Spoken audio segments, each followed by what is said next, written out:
Good evening. Let us now move towards the structure of a stamen.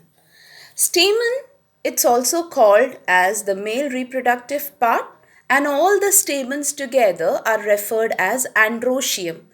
If I consider the structure of the entire stamen, it is divided into anther and a long filament.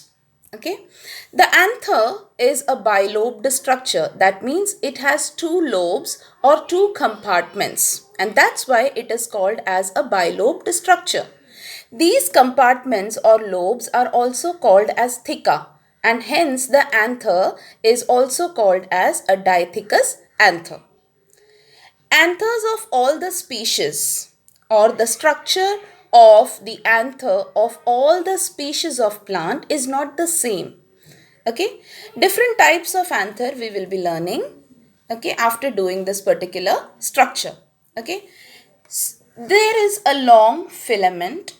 Okay, the filament is slender, it is thread like, okay, and it has a distal end and a proximal end.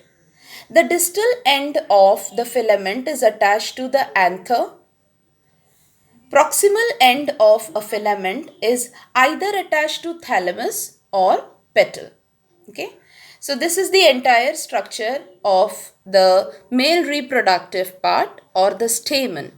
Again, I'm saying all the stamens together form something which is called as an androecium.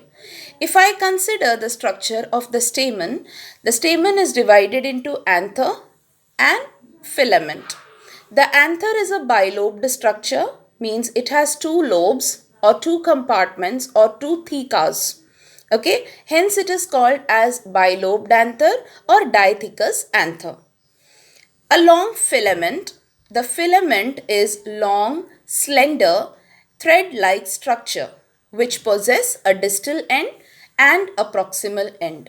The distal end of the filament is attached to the anther, whereas the proximal end of the filament is either attached to a thalamus or petal.